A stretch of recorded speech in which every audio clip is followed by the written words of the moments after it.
욥기서 1장 13절에서 22절까지 저랑 같이 교독하십니다. 제가 먼저 읽겠습니다. 욥기서 구약 성경 욥기서입니다. 13절부터 22절까지 교독합니다.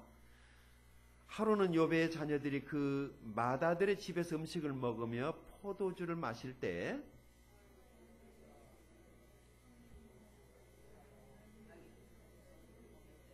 스바 사람이 갑자기 이르러 그것들을 빼앗고 칼로 종들을 죽였나이다. 나만 홀로 피하였으므로 주인께 아뢰러 왔나이다.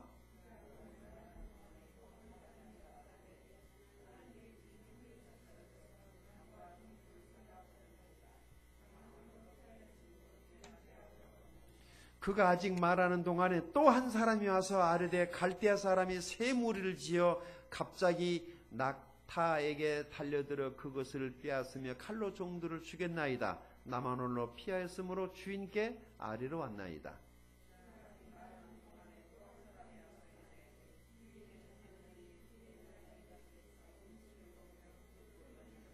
거친 들에서 큰 바람이 와서 집 내 모퉁이를 치매 그 청년들 위에 무너짐으로 그들이 죽었나이다.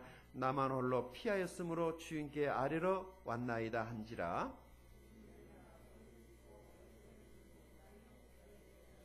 이르되 내가 모태에서 알몸으로 나와 싸운즉 또한 알몸이 그리로 돌아가올지라. 주신 이도 여호와시요 거두시는 이도 여호와시니 여호와 이름이 찬송을 받으실지니이다 하고,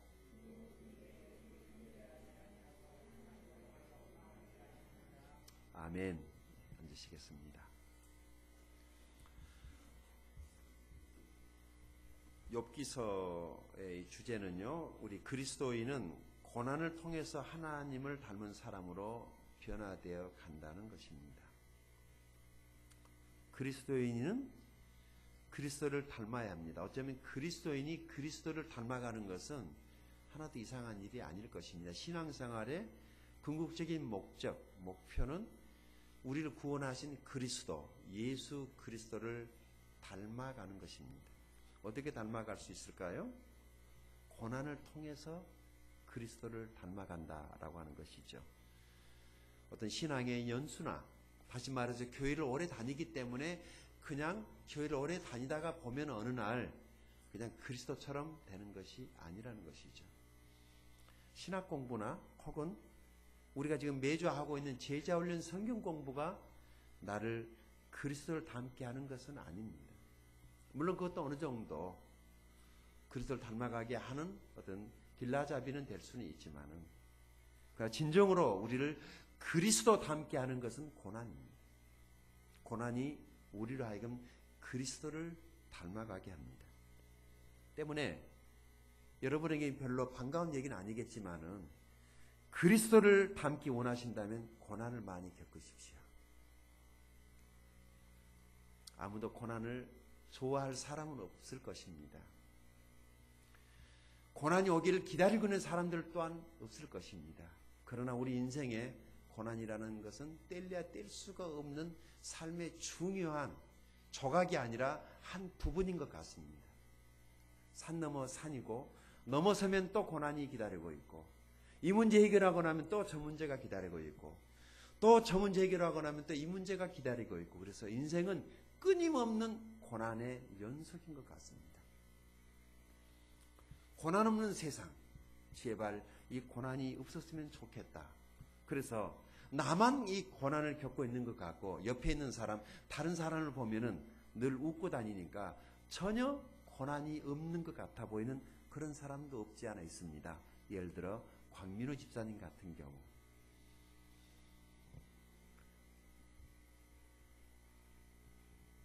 예를 들어 우리 박은내 목사님 같은 경우, 항상 보면 웃고 있으니까 저분들은 전혀 고난이 없는 사람들처럼 보입니다. 근데 정말 고통스러운데 그 고통을 고통으로 여기지 않는다면은 아마 정신병원에서 나온 사람이 아닐까. 우리가 마음이 아프고 속이 상하고 밤에 잠을 못 자는 것은 내가 아직 건강하다는 증거입니다. 기쁠 때도 있고 슬플 때도 있고 고통스러울 때도 있고, 요즘 젊은 아이들이 하는 말처럼 머리에 뚜껑이 열릴 것 같은. 그래서 내가 아직 지금 정신적으로 건강하다라고 하는 하나의 증거일 수도 있습니다. 정신병원에 있는 사람들은 가서 보면은요, 다 웃고 있어요. 다 실실 웃고 다닙니다. 아프지 않으니까, 고통을 느끼지 않으니까 그냥 실실 웃고 다니는 것이죠. 많은 사람들이 이 욥기서라고 하는 이 책은 성경책 중에서도 가장 주목해야 할 책 중에 하나다라고 그렇게 말하는 것을 들었습니다. 테니슨이라고 하는 분은요, 욥기를 고대 문학, 현대 문학 어느 쪽에서도 가장 위대한 시라고 그렇게 말을 했습니다. 종교개혁을 단행했던, 주도했던 루터는 성경의 다른 어떤 책보다도 더 장엄하고 숭고한 책이라고 말을 했습니다. 그러니까 단순히 욥기서를 우리가 지금 큐티하고 있는데, 이 욥기서를 볼 때 큐티를 위한 큐티를 보지 마시고 하나의 시로 문체를 봤을 때 참으로 훌륭한 시고, 그리고 이것은 실제 있었던 역사적 사실이고, 한 사람의 인생 가운데 경험되어지는 이 일들이 비단 욥의 이야기가 아니라 사실은 욥의 이야기를 통해서 하나님께서 우리 이야기를 하고 싶어 하시는 것입니다. 욥기서에서 내 모습이 발견될 수 있기를 바랍니다. 욥기서에서 내 모습을 볼 수 있기를 바랍니다. 그리고 욥기서를 보는 동안에 하나님이 나로 하여금 어떻게 살기를 원하시는가에 대한 그런 교훈을 받을 수 있기를 바랍니다. 욥기서는요, 사단의 참소와 하나님의 대처에 대해서 우리에게 말을 하고 있습니다. 그리고 고난에 대한 인간의 생각과 하나님의 생각을 우리에게 말씀해 주고 있습니다. 뿐만 아니라 더욱 풍성하게 할 하나님의 그 자녀들의 삶, 그 미래의 소망에 대해서 우리들에게 말씀하고 있습니다. 다시 말해서 지금은 고난이 있고 어둠이 있고 슬픔이 있고 아픔이 있지만은 먼 미래에는 하나님이 갚으시고 반드시 보상하여 이전보다 훨씬 더 나은 축복을 허락하신다라고 하는 엄청난 미래 소망을 우리에게 주고 있습니다. 그래서 고난을 겪고 있는 사람들에게, 문제 속에 있는 사람들에게, 어려움을 겪고 있는 사람들에게 한 가닥 희망을 우리에게 주는 것입니다. 비록 내가 오늘 여러 가지 어려움이 있지만, 건강이 혹은 자녀들에게 혹은 재산에, 사업에, 경제적인 여러 문제가 있지만 이 문제를 믿음으로 잘 극복하고 통과하게 되면 나중에 하나님께서 많은 것들로 우리들에게 갚으시고 보상해 주신다라고 하는 것이 욥기서가 우리에게 주고 있는 교훈들입니다. 자, 우리 이 책의 이 목적은 뭐 여러 가지가 있겠지만은요, 사실 우리 현대 교회가 지금 뭐 하나님의 축복에 대해서 여러 가지 말은 하고 있지만은 인생을 살아보니까 물론 축복은 싫어할 사람이 누가 있겠습니까? 그러나 나는 이렇게 한번 여러분들에게 말씀을 드리고 싶어요. 고난을 알지 못하는 사람이 어떻게 하나님을 닮아갈 수 있을까라고 하는 것입니다. 고난을 겪어보지 않고 어려움을 겪어보지 않고 어떻게 하나님을 안다고 말할 수 있을까? 바꿔 말하면 우리의 고난이, 우리의 삶의 어려움이, 힘든 상황이 많이 이런 상황을 겪은 사람일수록 하나님에 대한 깊은 이해가 있을 거라고 저는 그렇게 생각을 합니다. 그렇게 놓고 보면은 저도 그렇게 고난을 많이 받고 또 고난을 받았다라고 생각을 했는데, 사실 욥기서를 보니까 저는 하나님 앞에서 엄살을 부리고 있다라고 하는 그런 생각이 들 때가 없지 않아 있습니다. 욥기서는 한마디로 고난의 문제를 다루고 있는 책이라는 것이죠. 고난의 학교에서 잘 배운 성도만이 하나님 안에 진정한 부요를 누릴 수 있다라고 하는 것입니다. 다시 말해서 고난은요, 확실히 변장해서 찾아오는 하나님의 은총이 틀림이 없습니다. 그래서 단순히 고난을 고난으로만 여기지 않고 그 고난 속에 담겨진 하나님의 그 깊은 진리들을 발견하게 된다면 이 고난이 틀림없는 축복이라고 언젠가 말하게 될 줄로 믿습니다. 때문에 우리는 고난이 찾아왔을 때 당황하거나 두려워하지 말아야 한다라고 하는 것입니다. 자, 이 욥기서의 주제도 중요하지만 이 욥기서 이 책이 기록된 목적이 더 중요합니다. 그것은 무엇이냐면요, 욥은 이 땅에서 일어나고 있는 여러 가지 주변 환경의 가시적인 우리 눈에 우리의 삶 현장에서 경험되어지는 이 모든 수많은 이 일들이 하나님의 영계의 세계에서 먼저 어떤 일이 일어났었기 때문에 그 결과들이 우리의 삶의 현장에서 나타났다라고 하는 것을 우리들에게 말해주고 있습니다. 볼까요? 자, 우리 욥기서 1장 1절을 먼저 보시게 되면은 이 책을 쉽게 이해할 수 있습니다. 우리 1절 한번 읽어볼까요? 같이 시작. 우스 땅에 욥이라 불리는 사람이 있었는데 그 사람은 온전하고 정직하여 하나님을 경외하며 악에서 떠난 자더라. 아멘.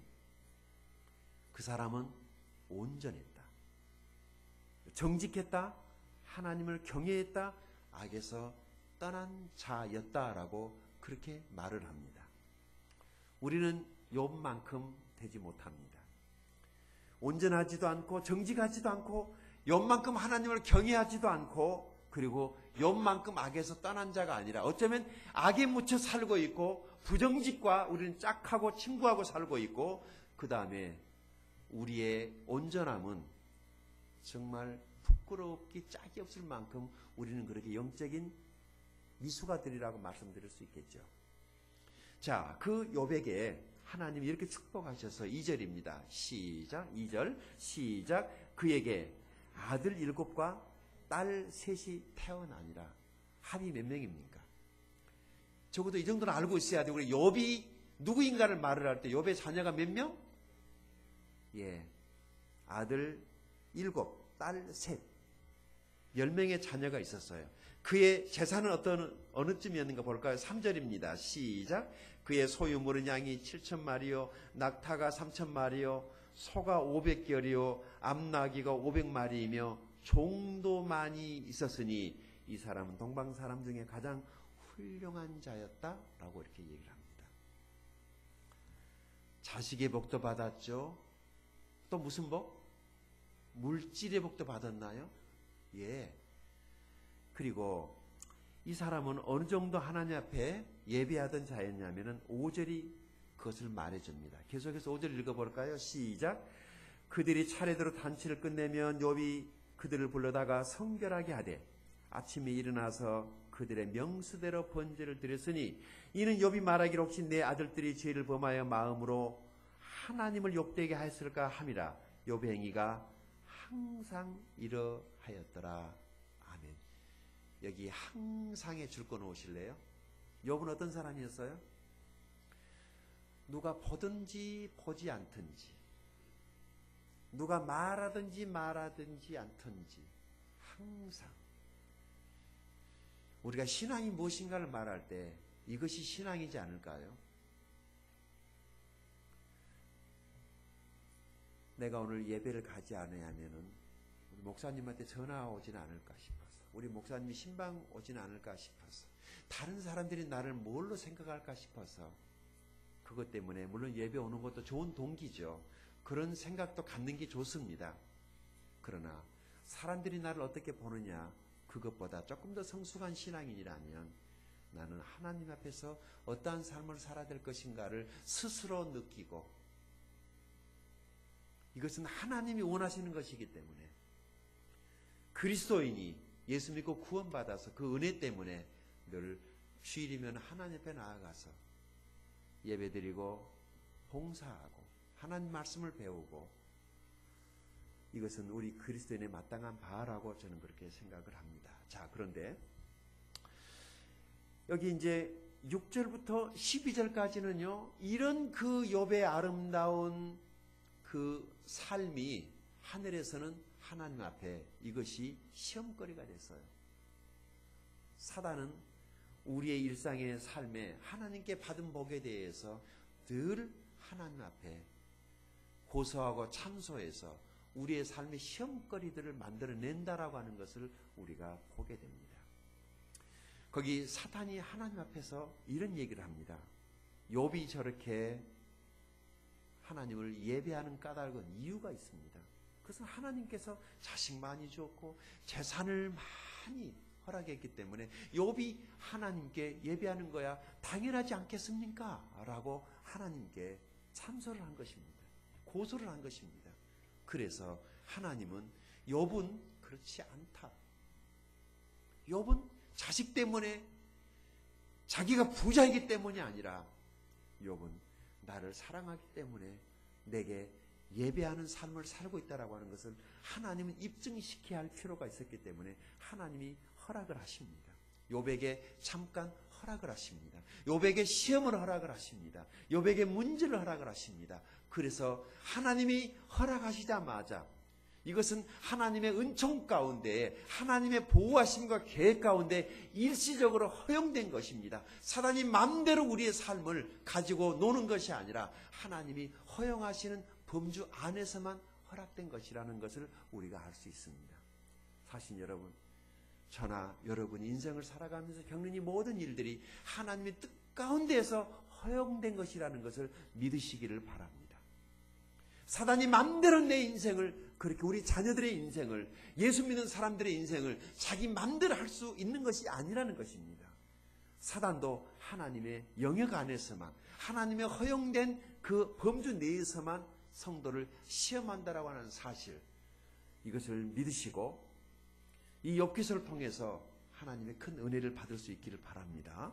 자, 13절입니다. 어떻게 시작을 하죠? 같이 읽어볼까요? 13절입니다. 시작. 하루는 욥의 자녀들이 그 맏아들의 집에서 음식을 먹으며 포도주를 마시고 있었는데 사환이 욥에게 와서 아뢰되 소는 밭을 가고 나귀는 그 곁에서 풀을 먹는데 스바 사람이 갑자기 이르러 그것들을 빼앗고 칼로 종들을 죽였습니다. 나만 오늘 피하였으므로 주인께 아래로 왔습니다. 라고 말을 합니다. 자, 졸지에 이제 이 욥의 가정에 재난이 시작이 됩니다. 지금 여기 17절에 그 가직 말할 동안에 또 한 사람이 달려와가지고 말을 합니다. 갈대아 사람 세 무리가 지어 갑자기 낙타에게 달려들어 그것을 빼앗으며 칼로 종들을 죽였습니다. 나만 홀로 피하였으므로 주인께 아래로 왔습니다라고 말을 합니다. 자, 하루아침에 욥의 재산이 하루아침에 다 없어져 버립니다. 인생 살아가는데 재산 참 중요하죠.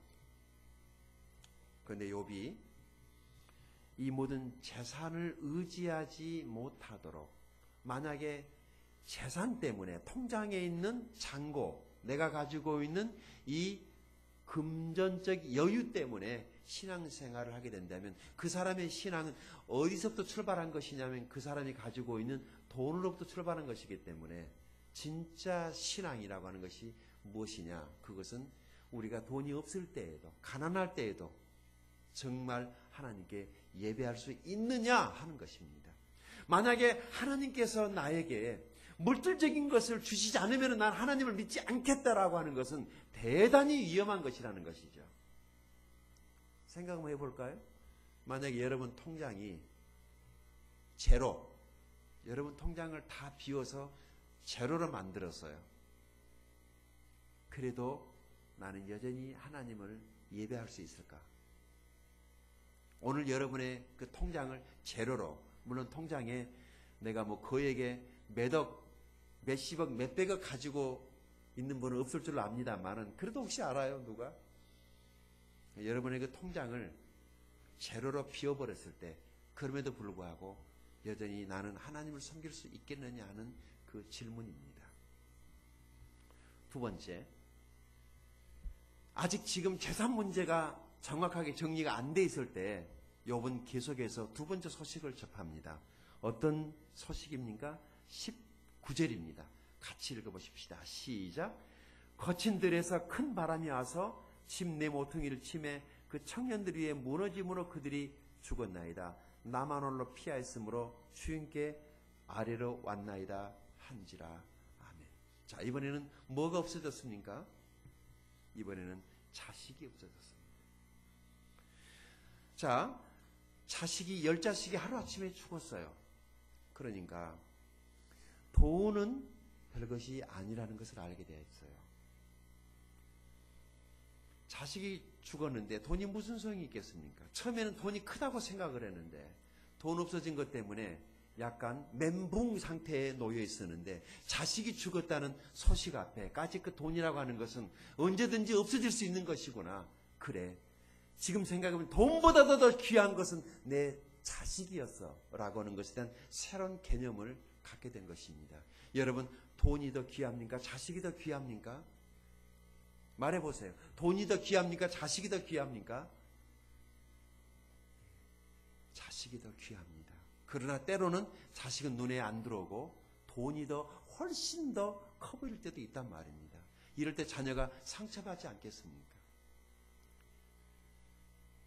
저도 이 말씀을 준비하면서 제 마음이 참 무척 아팠습니다. 자식들이 훨씬 더 귀합니다. 돈보다도 자식이 더 훨씬 더 귀합니다. 여러분 그렇습니까? 네, 자식이 더 훨씬 귀합니다. 그런데 그 자식도 하나님께서 하루아침에 취해 갔을 때, 어느 날 하루아침에 10자식을 다 취해 갔을 때 그의 마음이 얼마나 아팠겠습니까? 그러나 조금 더 나아가서 보게 되면은요, 욥이 자기 몸에 병을 얻고 나니까 이제는 자기가 죽을 지경에 놓이니까 자식보다도 내 자신이 더 중요하다는 사실 앞에 서게 되는 것입니다.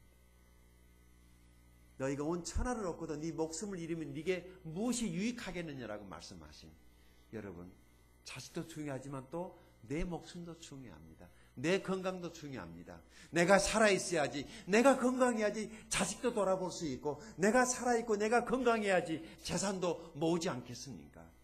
이런 삶의 우선순위, 욥기서는 우리에게, 우리의 인생에 무엇이 진짜 가치이고 무엇이 중요한가를 우리에게 일깨워주고 있는 책입니다. 여기에 이제 오늘 우리가 본문에서 받게 될 세 가지 교훈이 있습니다. 자, 이런 상황 앞에 욥이 하고 있는 모습을 보십시다. 10절입니다. 같이 읽어볼까? 20절 같이 읽겠습니다. 시작. 욥이 일어나 겉옷을 찢고 머리털을 밀고 땅에 엎드려 무엇을 합니까? 재산을 다 잃어버린 상황 앞에 자식들을 하나님이 다 데려가 버렸는데 욥이 머리를 풀고, 아닌가요? 겉옷을 찢고 머리를 푸는 게 아니라 머리를 빡빡 밀어버리고, 하나님 차라리 나를 데려가시지 그랬어요 라고 하다가 욥이 하나님께 예배하고 있는 모습을 성경이 우리에게 말하고 있습니다. 이전 성경에는요, 이게 조금 난해했거든요. 왜냐하면 경배라는 단어를 썼는데 이번 성경이 훨씬 더 잘 정확하게 번역을 한 것 같아요. 예배. 여러분이 예배가 무엇입니까? 오늘 다시 한번 이 말씀을 통해서 예배가 무엇인가에 대해서 눈을 뜰 수 있는 시간이 될 수 있기를 바랍니다.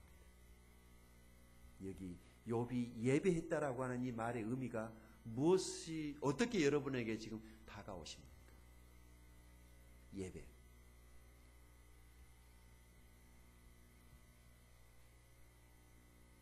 하나님은 이런 예배를 원하시는 것 같습니다. 모든 것을 다 잃어버렸어요. 하나님이 원하시는 것은 상한 심령이라, 통회하는 마음으로 하나님께 나와서 예배하는 자의 그 예배를 하나님은 멸시하지 않으신다라고 말씀했습니다. 깨어진 마음, 상한 마음, 속상함, 좌절, 걱정, 염려, 그것을 그대로 가지고 나오는 것이 예배입니다. 얼마나 속이 상했을까요? 얼마나 뒤집어졌을까요? 얼마나 죽고 싶었을까요? 자기의 삶 전체가 마치 저주받은 것 같은 이런 삶의 현장에서 여러분 같으면, 저 같으면 하나님께 예배하러 나올 마음이 있겠습니까? 그런데 욥이 예배하는 것입니다. 예배할 수 없는데, 예배할 수 있는 상황이 아닌데 욥은 하나님께 예배했다라고 하는 사실, 그것이 욥의 믿음이 아니었을까요? 믿음이 뭡니까? 믿음이 무엇입니까? 우리는 예배에, 교회에 나오지 않을 여러 가지 명분을 기가 막히게 만들어내지 않습니까? 그래서 나는 그것 때문에 예배하러 갈 수 없다. 나는 그 사람이 보기 싫으니까, 나는 그것이 싫으니까 라고 하면서 자기 방어선을 치지만, 욥은 자기 방어선을 칠 수 있는 수많은 거리들이 있었지만은 그것을 넘어서서 예배하러 나왔다라고 하는 사실, 이것이 진정한 신앙인의 모습이 아닐까. 한번 제 얘기로, 여러분의 얘기로 바꿔 말해 볼까요? 알거지가 됐어요. 부도가 났어요. 수많은 사람들이 손가락질해요. 그런데 내가 하나님께 예배하러 나왔다면 그 감사한 거 아닌가요? 나는 이게 감사라고 생각합니다. 예배할 수 없는데, 예배하러 도저히 나올 수 없는 상황인데 하나님께 예배하러 나왔다면 정말 감사한 일 아닌가요? 오늘 우리 가운데 그런 분도 있을 것이라고 생각합니다. 예배할 만해서가 아니라 자고 싶고 쉬고 싶고 놀러 가고 싶고, 그렇지만 하나님께 우리가 예배하러 왔단 말이죠. 감사하지 않습니까? 여러분, 내가 내 자신에게 감사해야 돼요. 그렇게 생각하지 않으세요? 나는 목사니까 할 수 없이 목사니까 예배를 인도해야 되고 설교해야 되니까 여기 서 있지만은, 여러분이 오늘 예배 안 나왔다고 그래도 할 수 없는 거잖아요. 그런데 여러분이 예배하러 나오셨어요. 여러분 자신에게 감사하세요. 감사하지 않으세요? 대견스럽지 않으세요? 착하지 않으세요? 내가 오늘 예배하러 왔다. 자기가 자기에게 은혜 받아야 돼요. 이야, 내가 오늘 예배에 얼마든지 안 올 수 있었는데도 예배하러 왔잖아요. 여러분, 이게 감사 아닌가요? 수많은 사람들이 예배에 오기 싫어서요, 별거리를 만들어요. 그런데 우리는 예배하러 왔어요. 얼마나 감사해요. 여러분, 하나님께 예배하러 온 게 감사하지 않으십니까? 이거 기적이라고 생각하지 않으십니까? 기적 같아요. 나는 욥이 여기서 예배했다는 게 이게 기적이구나. 이게 기적이구나. 자식 다 죽었는데, 재산 다 잃어버렸는데 하나님께 예배하러 왔어요. 오늘 우리 가운데 여기 욥이 와가지고 지금 예배에 참석하고 있다가 한번 가정을 해보십시다.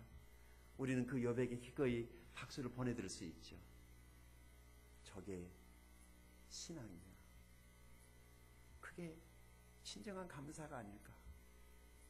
여러분, 우리가 어떤 상황에 처해 있든지 하나님께 예배할 수 있다는 것, 이것만으로도 하나님께 진정한 감사를 드리십시다. 두 번째, 욥이 우리에게 주는 교훈은 또 이것입니다. 21절입니다. 같이 읽어볼까요? 시작. 이르되 내가 모태에서 알몸으로 나와 싸운즉 또한 알몸이 그리로 돌아가올지라.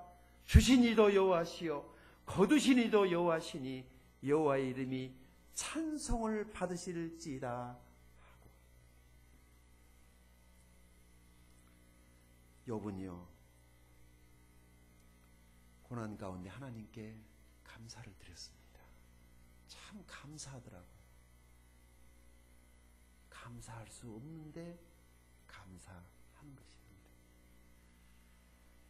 때로는요, 강단에 설교하러 올라올 때마다 정말 내가 오늘 강단에 올라가서 성도들 앞에 서서 이 설교를 할 수 있을까? 저도 사람인지라, 저도 감정을 가지고 있는 사람인지라,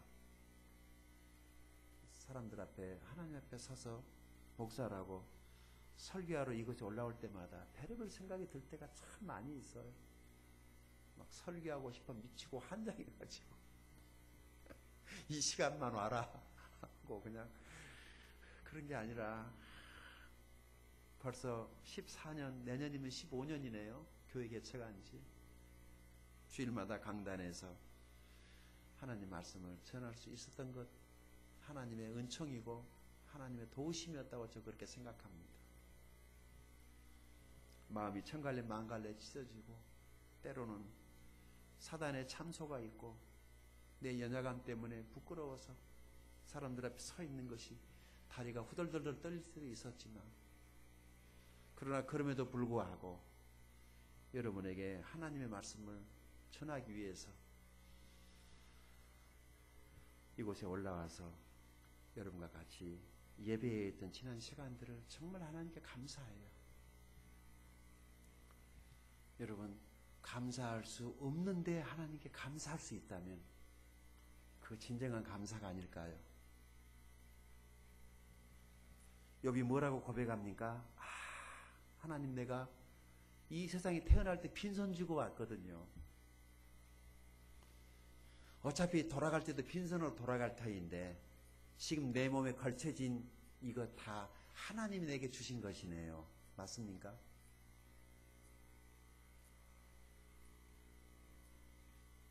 여러분, 우리 이 세상에 올 때 빈손으로 왔잖아요. 갈 때 빈손으로 가는 게 맞나요? 유럽 속담에 수의에는 주머니가 없다는 말이 있습니다. 천하의 알렉산더도 죽을 때 이런 유언을 하고 죽었다고 그래요. 내가 만약에 죽어서 장사 지내게 된다면 자기 부하들에게 관 양쪽 옆에 구멍을 내서 내 손을 밖으로 내밀어서 아무것도 가지고 가지 못한다는 것을 사람들에게 알게 하라고. 우리 인생은 빈손으로 왔다가 빈손으로 가는 것입니다. 여기 이 욥의 고백을 하나님이 들으신 것 같아요. 우리도 이런 고백을 하나님께 드리십시다. 가만히 생각해 보니까요, 내가 하나님께 감사하지 못하는 것이 내가 지금 가지고 있는 것이 부족하다고 생각하기 때문인 것 같아요. 그런데 조금 더 생각하면은요, 하나님 많이 주셨더라고요. 없는 것만 생각하지 마시고 지금 있는 것에 대해서 한번 감사해 볼 수 있기 바랍니다. 이미 받은 복을 한번 세어볼 수 있기를 바랍니다. 이것 없고 저것 없고 저것 없고 이것 없고 하면서 남편 힘들게 하지 마시고, 왜 우리는 없는 게 이렇게 많냐고 따지기 이전에 이미 주신 것에 대해서 우리는 다른 집에 비해서 이것도 있고 저것도 있고 저것도 있고 이것도 있고 하나님이 내게 이미 주신 것에 대해서 한번 그 목록을 한번 놓고 하나님 앞에 헤아려 보시게 된다면 불평보다는 감사가 튀어나오게 될 줄로 믿습니다. 믿음이 무엇입니까? 내가 이 세상에 빈손 쥐고 왔다는 것을 아는 것이 믿음 아니겠습니까? 오늘 하루 이 한 주간도 하나님의 도우심으로 우리는 살게 될 것입니다. 지금까지도 하나님의 도우심으로 살았습니다. 욥처럼 하나님께 감사할 수 있기 바랍니다. 감사할 수 없는데 하나님께 감사할 수 있다면 참 감사한 거지. 부인이 바가지를 팍팍 긁어가지고 뚜껑이 열리고 정말 이 세상이 뒤집혀질 것 같은 그런 상황 속에서도 감사할 수 있는 남편이 있다면 참 감사한 남편이겠죠. 감사할 수 없는 상황 가운데 우리가 하나님께 감사할 수 있다면 그것은 진짜 감사가 아닐까. 저는 하나님께서 저에게도 여러분에게도 이 감사할 수 있는 축복을 허락해 주시기를 바랍니다. 이가 빡빡 갈려서 치과에 가서 어금니를 삐야 될 그런 상황인데 생각을 바꿔서 차라리 감사하기로 하자. 이가 알아봐야 내 이만 달아지니까 이 갈지 말고 차라리 감사하기로. 그래서 우리 마음을 바꾸고 생각을 바꿔서 진짜 감사하기로 했다면 그것이 진짜 하나님께서 우리에게 복을 내려준 것이라고 저는 그렇게 생각합니다. 세 번째, 22절입니다. 이 22절이 욥기서 끝에까지 가고 있는 주제가 됩니다. 굉장히 중요합니다. 같이 읽어볼까요? 시작. 이 모든 일에 욥이 범죄하지 아니하고 하나님을 향하여 원망하지 아니하니라. 아멘. 사단을 묶는 방법이 이것입니다. 사단을 꼼짝 못하게 만들어버립니다. 사단을 감옥에 가둬버립니다. 그것은 대단한 믿음도 아니었습니다. 사단으로 활동하지 못하도록 그것은 욥의 입술에, 그러니까 우리가 보니까요, 우리가 우리 입술로 사단을 활동하도록 열어놓은 것 같아요. 어떻게 하면 사단을 묶어놔요? 내가 입을 다물어 버리면 걔가 활동하지 못합니다. 힘들고 어려울 때 하나님이 아시겠죠. 천불 만불 나는 내 가슴을 하나님이 아시겠죠. 그러나 욥이 여기 이 모든 일에 라고 이야기를 합니다. 이 모든 일에 앞으로도 내가 무슨 일을 만나든지 욥이 범죄하지 아니하고 하나님을 향하여 원망하지 않겠다라고 결심해 버립니다. 이것이 욥기서를 이해하는데 키워드가 될 것입니다. 욥의 신앙은 어쩌면 하나님께서 우리에게 요구하시는 신앙이 아닐까, 저는 그렇게 생각을 합니다. 시간만 나면, 눈만 뜨면 입에서 원망과 불평, 이것을 우리들이 참을 수 있다면 하나님께서 복을 주실 것이라고 믿습니다.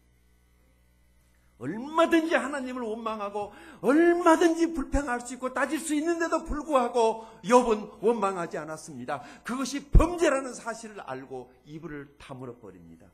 얼마나 감사한지.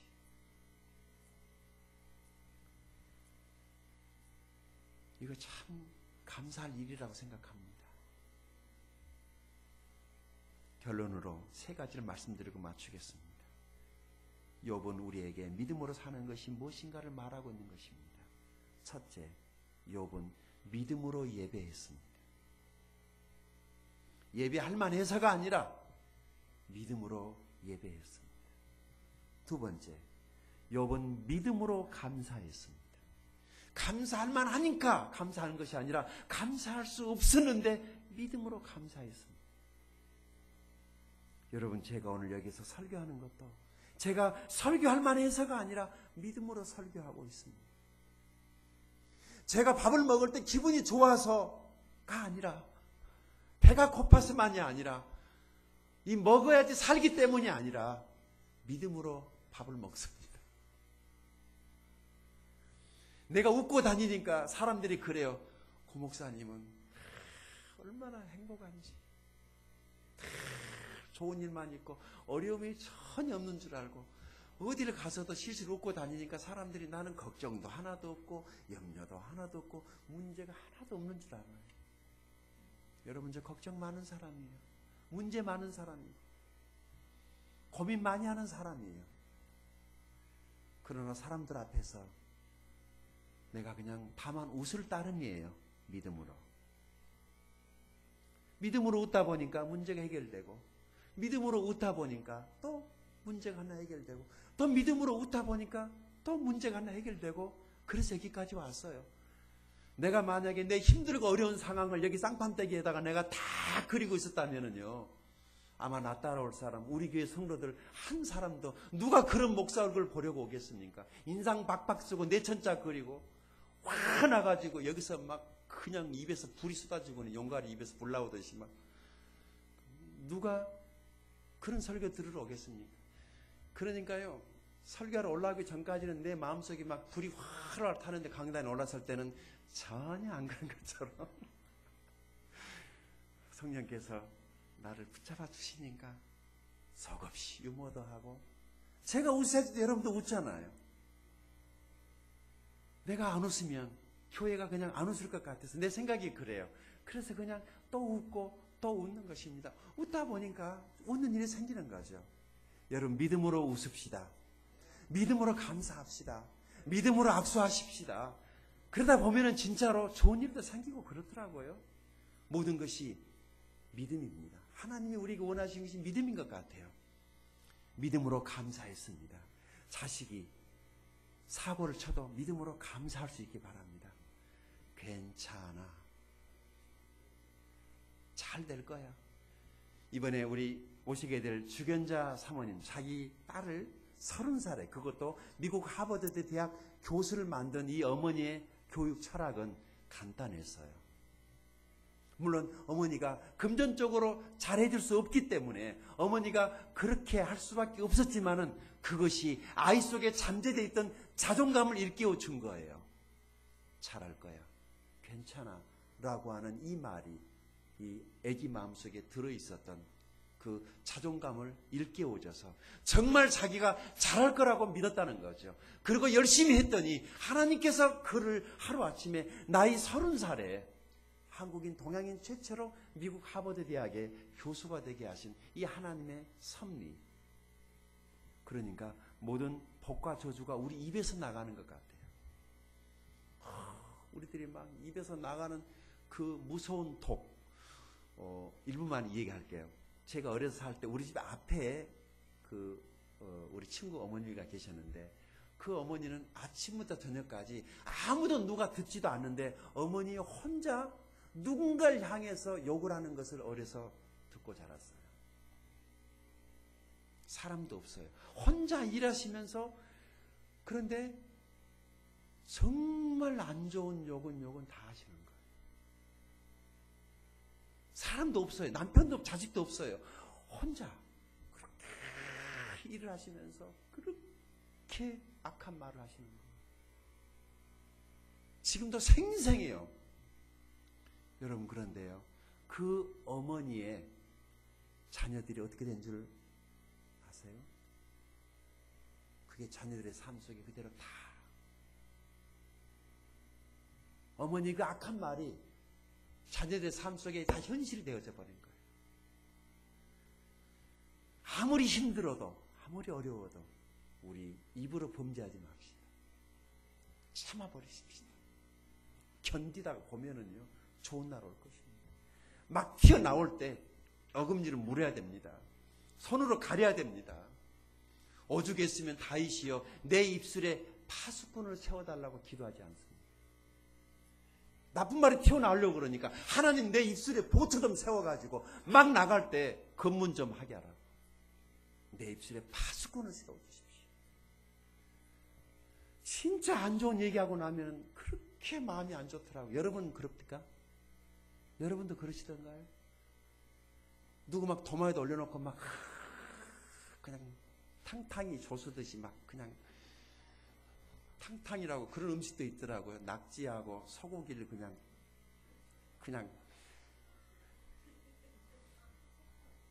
그래서 아주 그냥 탕탕이를 만들고 나면은 돌아올 때 내 마음이 너무 안 좋더라고요.